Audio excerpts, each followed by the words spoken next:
There's a third emotional word that the Apostle Paul uses in this letter and frequently uses throughout the New Testament, and that's the word heart.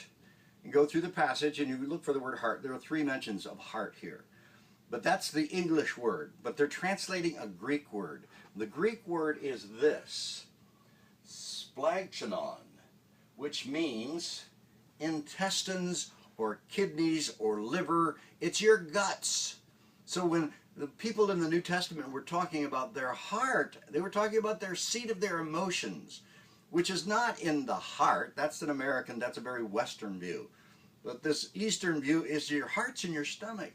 For instance, when you get up to give a speech in front of the class, do you get nervous in your heart or do you get nervous in your stomach? Yeah, your stomach gets upset. Your stomach gets butterflies. When you fall in love, same thing is true. What happens? It happens in here. You get a fluttering stomach. Something's moving within. Something wells up from within you. That's the idea of heart. It is an emotional response to people where you gather together and you're moved. You're moved. King James uses the correct word and calls it bowels. My bowels are moved. Excuse me, but that's what it says. My bowels, my emotions are moved when I gather together with the church. It makes me cry. It makes me laugh. It makes me happy. It makes me think. It makes me express all of these emotions that are inside of us. And so we need to understand this when we read the letter, that he's not talking about your heart, not that thing that palpitates within you. He's talking about your deep-seated emotions. He's talking about something beyond your brain. The church is not about communication of just truth. It's not about information. It's not just about doctrine. It's not just about history. The church is about you and me and what touches our lives. And we need to talk together about this.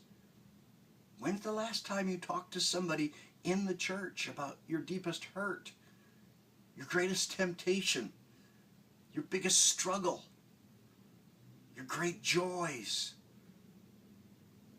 The problem is the church doesn't talk about it. It's a no-no. It's off limits. You go to a counselor for that. The church is to be the counselor, not the church. See, you're picturing that building and that Sunday go to meeting church. It's not that. The body of Christ, that is the members of the body of Christ, the people that gather together in our home, are to be transparent in that way.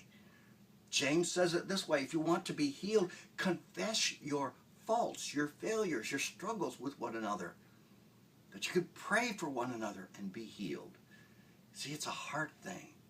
In the church, the ecclesia is about your heart and getting your heart exposed, being transparent with each other and not being ashamed.